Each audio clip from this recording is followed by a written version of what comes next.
Hi there everyone, I thought I would drop this video a day early to make up for the lack of video last week. It's also unfortunately going to be quite spoilery. I will give you a heads up when we get there. I've enjoyed the past week relaxing, feeding squirrels, spotting badgers, just being in the countryside for a little while, and also visited York for a day. Got some ghosts at York Ghost Merchants, which I highly recommend. They are lovely, wonderful little collectibles. Got some reading done. Read the second book by Sean Hogan that ties in different characters from the horror genre. That was the Three Mothers, One Father. It's this sort of in-between book that he wrote there. Halfway through Fairy Tale by Stephen King, which I highly recommend. It's very good. I do understand people who, have their reasons for not liking Stephen King. Certain tropes that he always tends to fall back on. And I think in the past 10 years or so, I struggle to differentiate between characters having a voice and everyone sounding like a voice Stephen King has given them, if that makes sense. They all feel very much more like an aspect of King than characters that he used to more easily flesh out fully on the page. But Fairy Tale is regardless of that, excellent. So I did get a couple of movies watched this weekend already, and we did go along to the cinema to brave Halloween Ends. There will be a hopefully spoiler-free review written on my blog next week. That is for his man's number at blogspot.co.uk, I believe. I try to keep things spoiler-free there when things are written down. Before I get into spoilers, I will say it's kind of annoying that these big titles always seem to create a massive divide. Like, if people like the film, that's great. I'm happy for people who've liked the film. I will tend to agree with the people who disliked it, so I didn't like the film. But I'm already seeing people who liked the film say, well, those who disliked it didn't like any of the new ideas, or people go on about the toxicity of fandom, and the reaction to Halloween Ends proves that.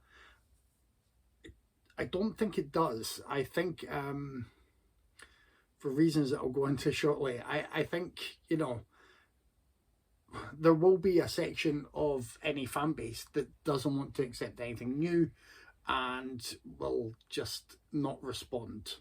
However good the film or filmmaking is, they want the comforting familiarity. There will be some people who more easily embrace the changes and any sort of radical left or right turns, and that's fine as well. I think I'm kind of in the middle, but I'm pretty easygoing. Like, I liked Jason Goes to Hell, so that's a Friday the 13th film that takes a tangent that a lot of people disliked. I like Halloween 3 Season of the Witch, as many do now, but I also like some of the daft turns that the Halloween series takes in different installments. And I think a lot of us really like the wild and crazy turns that the Chucky series has taken in movies and on the excellent TV show. So I think reducing anyone's unhappiness with Halloween Ends or this trilogy is, a bit unfortunately dismissive, because it gives an easy target, and that's that, and people who really liked it can just stand and point to others who didn't and claim that it's because people don't like change, or people won't accept interesting decisions made in the filmmaking process. I'd have to disagree, and here's why. And here's where we're going to get very, very spoilery. So if you have not seen Halloween Ends, do not watch this video until you've seen the film. Okay? Go. Right. Halloween Ends has a great opening, sort of 5 to 10 minutes. Corey is a character who accidentally kills a child. He's babysitting. The child is mocking him about Michael Myers. There's an incident with a door. There's an accident. It's It's a very impressive initial sort of scare from different circumstances, but still with the spectre of Michael Myers looming over everything. Then we move kind of forward in time, see that character later on free and being resented by people in the community. We see Laurie Strode going about her day and kind of seeming to be much more healed than either of the previous two movies would suggest. We see Laurie Strode's granddaughter, Allison, who's just, I mean, I don't want to single out anyone in the cast. She's not a good character. She's not written well. I don't think the performance is very good. It's just, so she's a character, and we'll put her there just now. Michael Myers isn't anywhere to be seen.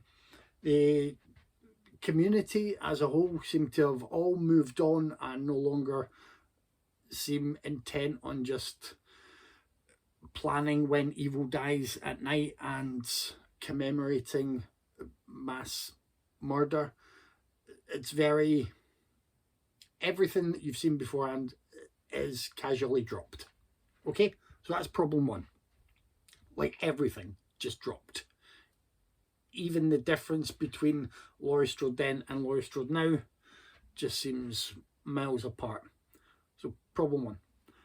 Problem two is that the focus goes on to this character of Corey and also rushes an intense connection with Allison.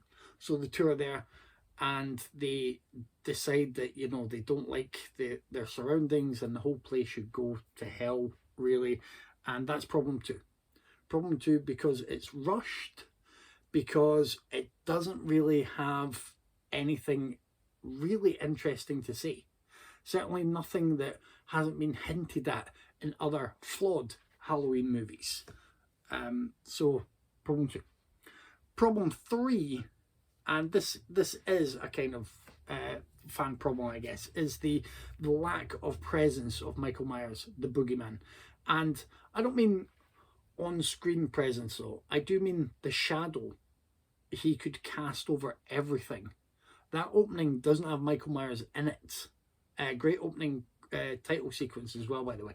But that opening doesn't have Michael Myers in it. But you feel his presence. You feel how his actions have impacted still on a small town.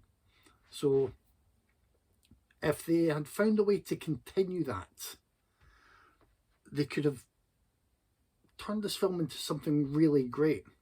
What you do is you essentially get an idea of the transference of evil to Corey for a while. There are murders. You wonder if he's going to be the new Michael, and things turn around in time for a finale that has the face-off that you expect.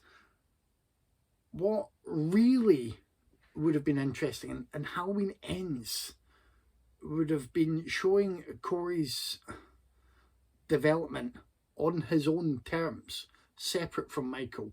It should have had this kind of triangle between Michael, Laurie and Corey, and showing Corey being turned into a full live boogeyman monster by the reactions of those around him, by a community that's maybe not stood by him, not given him sympathy, not anything. It does a little bit of that, but then has to mash in this really ill-advised relationship that never feels proper. Do that. Have Michael Myers trying to come back, trying to gain strength. Maybe he would be picking up the scraps that Corey had left. Maybe Corey starts a killing spree. Michael Myers can get in there at the end, sees someone that Corey's accidentally left alive, kills him. Little energy boost, building up that way. Go back to Laurie. Laurie is seeing this way of reshaping Corey and is knowing sort of how things will ultimately go, and doesn't know what to do about it, can't really stop it, but is also still trying to convince people that Michael is still out there and still coming back. At this point, there's a mess and they're blaming Corey anyway. Laurie tries to sympathetically help him tries to be the one who stops the monster being fully formed, there could be a turnaround in the third act. Michael does come along. By that time, Laurie's like, I'm sympathetic, but I'm not that sympathetic. Voila. I don't know, chainsaws Michael's head off, ties him to the back of a truck, whatever. You've just got a more interesting curve. You're seeing a monster really being grown by those around it.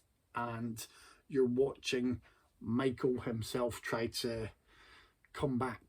And you're seeing Laurie still be wounded and scarred, traumatized, afraid, but being the one person as well that knows the strength from the support of others and how a life path can change because of that.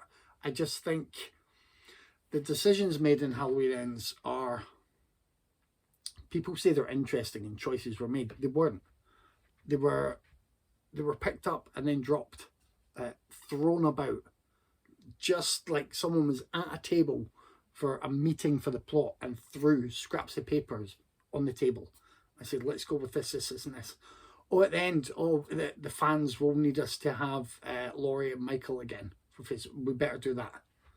That is how Halloween Ends feels plotted, and that is not good. It's not a good way to have a film.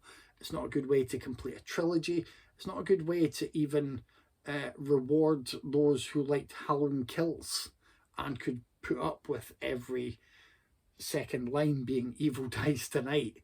It just isn't. It ends up rewarding no one fully. And I appreciate that people have enjoyed the sort of the wild mix that it provides and the directions that it did go in. Some people have enjoyed that and said, I know it's like a load of different movies mashed together. I kind of like the madness of that mix, and that's fine. But I do think the people who dislike it and are glad that this trilogy is now over until whatever else comes along, and have strong reservations about David Gordon Green being handed the reins to the Exorcist brand, I think all of those people generally have legitimate reasons for disliking this film, rather than just, oh well, Michael Myers wasn't enough to kill people.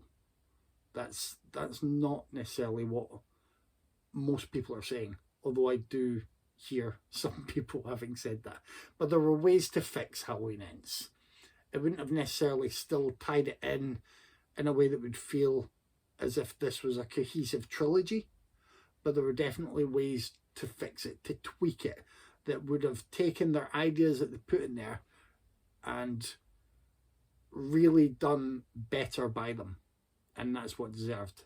And that's what I think horror fans deserved. And Halloween is my favourite horror franchise. Not because every film is great, and it's not the consistently best or most entertaining franchise. It's because one of the first horror films I was allowed to sit up and watch was Halloween. And at a relatively young age, it was the kind of the perfect thrill ride movie. And it casts such a great shadow across the horror genre. And it is a, it is a monolith there. And I love it. So Michael Myers has always been my favourite of the slasher icons, even though I also do love Freddy and Jason and, the many varied Hellraiser movies we've had. But, so I think Halloween is always going to, it's always a name that's going to have more attachment to it for people who've grown up with the various movies. Sometimes you can dislike a film and then a little bit of time can pass and you can reappraise it, as has happened, I think maybe with both Rob Zombie movies. Sometimes, as has happened this time, for me, the end result of movies that have been hyped up and released have been so bad, so misjudged, that all I can do is patiently wait for whoever gets to go ahead to restart the franchise in some other form, put it in a safer pair of hands. That's it. Halloween ends and this video ends.